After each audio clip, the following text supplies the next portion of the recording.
The project for today is to make this rat, and he's similar to the previous projects, which one was the Stegosaurus. You'll recall that one if you've seen that video. If not, you can watch it up here.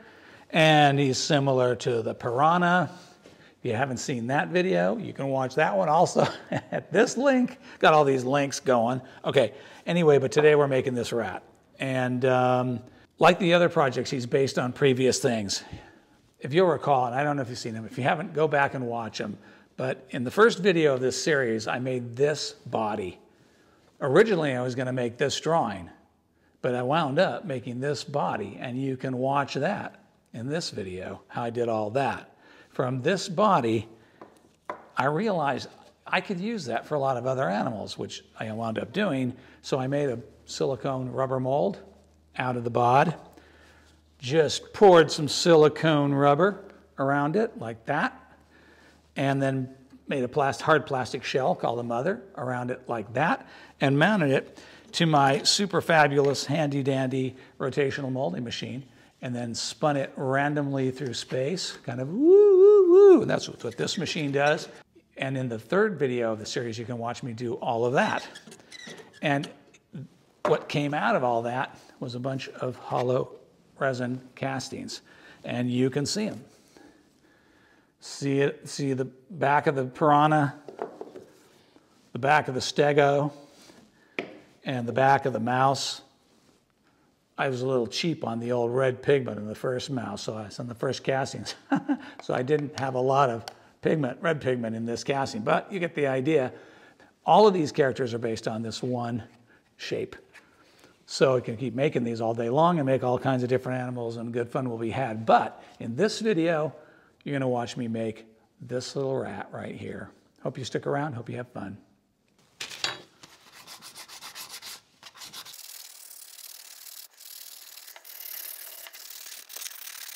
I expect that these things are going to sand down pretty quick without too much effort.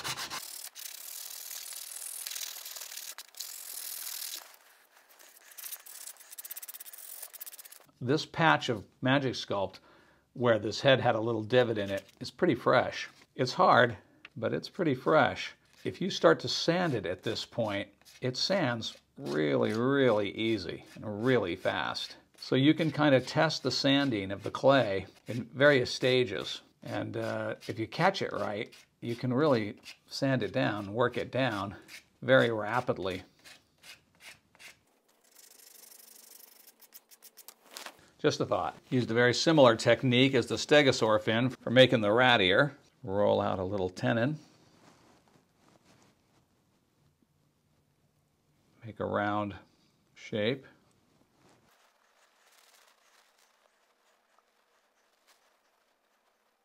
You can carve epoxy clay in the same way you carve wood. Use a knife and whittle it, except that for the fact that there's no grain in epoxy clay. It's hard material, but it's not so hard that you can't whittle it.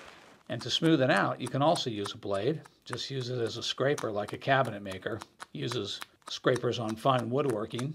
You can do the same thing with plastics.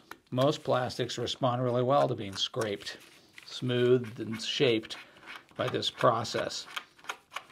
So give it a try, see if you like it. And I suppose I could collect really beautiful knives and other things, but I gotta tell you, straight razor blade works like a champ. Cheap, easy to get, available anywhere, and it just works like a champ. And now I'm not gonna have to go through a lot of different grits. I can come up to like maybe a 120 or even a 220 to finish out this shape, and then it'll be done. I do not put up with dull or clogged or ineffective sandpaper. Life is too short for that nonsense. And one thing good about wet sanding, as I'm doing here, is that the water takes the clog out of the paper. If you do start to get clogging in the paper, it just comes out, and the paper never clogs. So good wet paper is a thing of beauty. You can use mechanical means to sand Magic Sculpt, just like you can with hand sanding. It works just as well.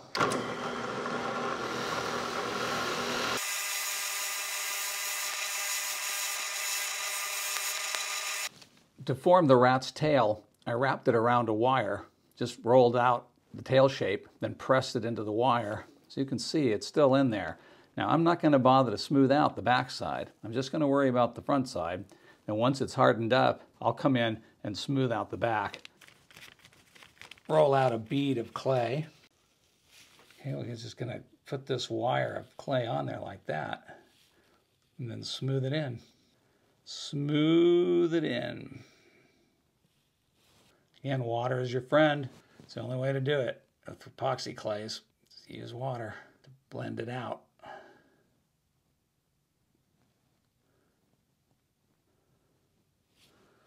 All right, getting close. Looking good. Now we're going to go ahead and make the rat feet. And to do that, I'm just going to take a cold chisel, kind of line them up, and you just whack them with a hammer once. Nice. And that should have made a nice divot, and it did. So that little divot will make it easy to bend the pieces into a right angle. Quick and easy. Put that in there, get it nice and straight.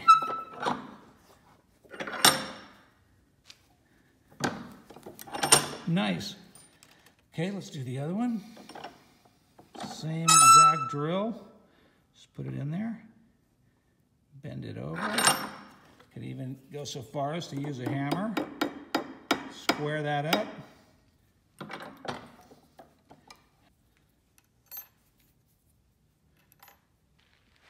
All right, let's get the ears on this kid. I think we're going to want to go with a pretty steep angle, about like that maybe.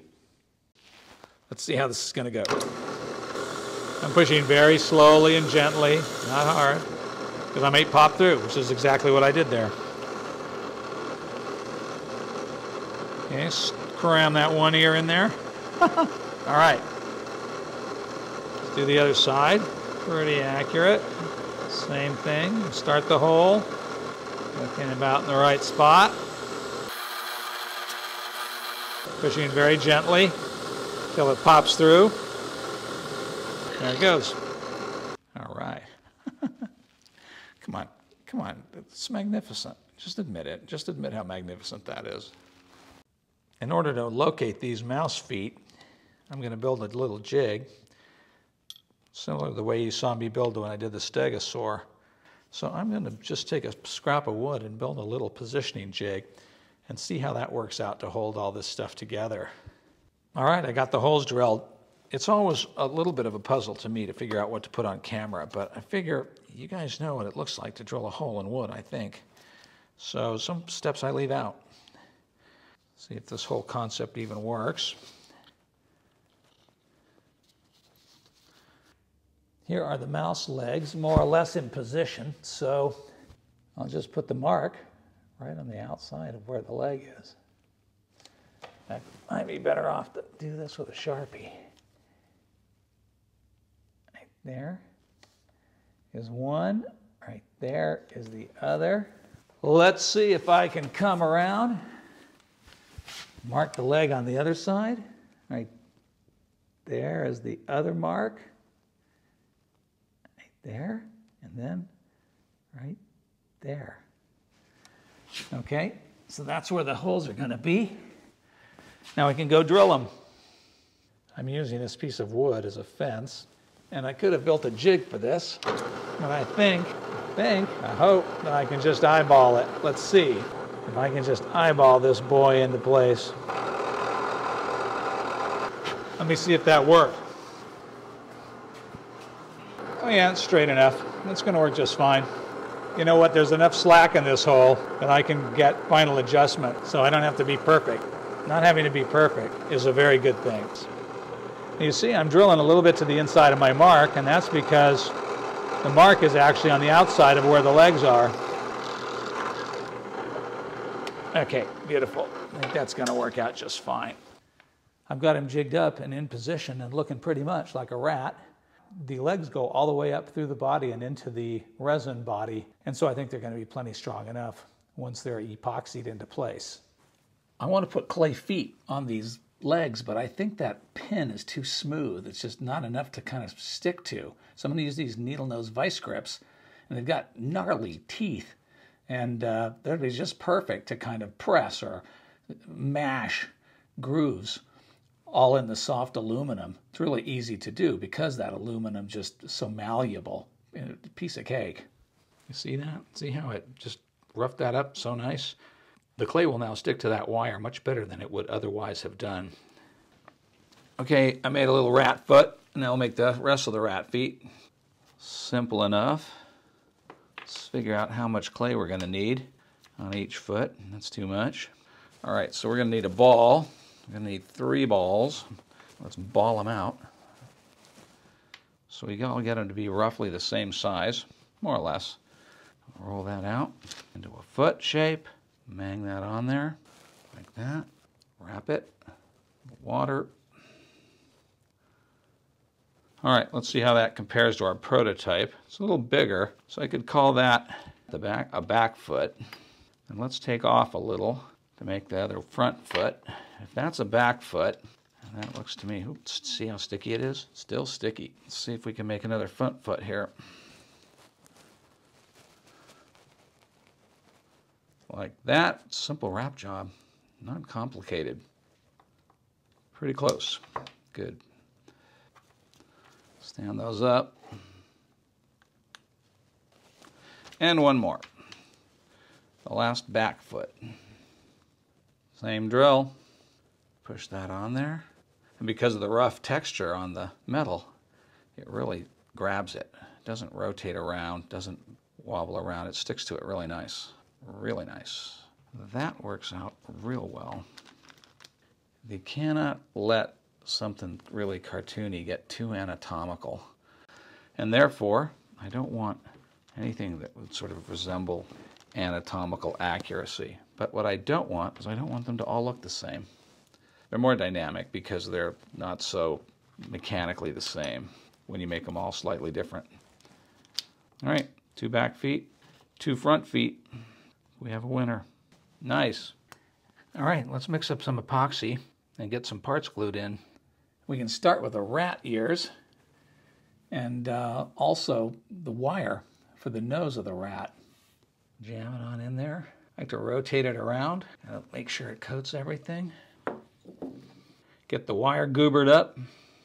This connection too, between the nose and the head, is also going to be blended smooth. So you don't have to worry too much about slop. Okay, looks good. And I'll get those ears in there. And I just kind of use the tenons themselves on the ears. Oh yeah, this stuff's starting to set up good. So I use the tenon on the ear to sort of wet out the inside of the hole. So we get a nice bond all the way around. And of course it'll be filled. The gaps will be filled. So that will work out well. We'll do the same thing on the other side. This glue is starting to gel pretty good, and that's good for us because then we can really wet out the hole. I could use more on this one. Get the rest of this stuff bonded on there. Now you're talking. Good. Got the ears and the nose ready to go. All right, time to get the eyeballs on. See if I put the right amount of clay on here. It looks a little too buggy-eyed, so I'll cut off some more and then just kind of smooth it and form it up. Just nice and simple. Like I did with the piranha, I'm not going to sculpt the details into the eyes. I'm going to prefer to put all the detail in with paint. Okay, beautiful. Get the other one done and move on forward. All right, our rat boy is coming along. Perfect. It's magnificent. I want to put a lot of epoxy on this wire because I'm going to try to cram as much epoxy down into the hole as I can. I want it really liberally coated on the inside because the wire is kind of thin and the hole's an 1/8-inch hole, and I want to fill it up as much as possible with epoxy. All right, let's get the feet on this rat. I already did the front feet, got them installed, and that's good because now the feet and the tail form a tripod, so he stands by himself, which is automatically going to tell us where the back feet are going to be. Lay out a bead of ever-popular 5-minute epoxy. It's possible at this point in my life, molecules of this stuff is actually running through my veins. It would certainly not surprise me. And I'm sure it's all throughout the tissues of my body after years and years of playing with it. Oh well. So I'm going to pre-stir it before I take some sanding dust, which I've left over from the last little sanding job, and this is magic Sculpt dust. So it mixes beautifully. It's all the same stuff. It's epoxy dust going into epoxy resin.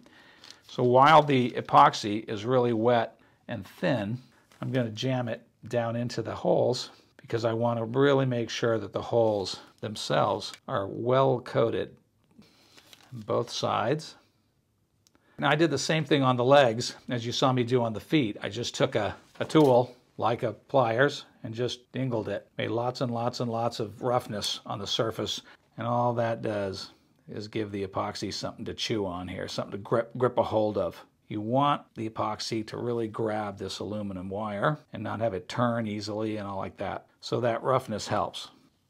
All right, that stuff's not sagging anymore. So we can go ahead and jam that in. And then we're just going to use the ground. Here, let me hand hold you. The front feet and the tail make a tripod, and that just automatically gives us the position of the back feet. I like them a little bit more splayed out like that. Looking good.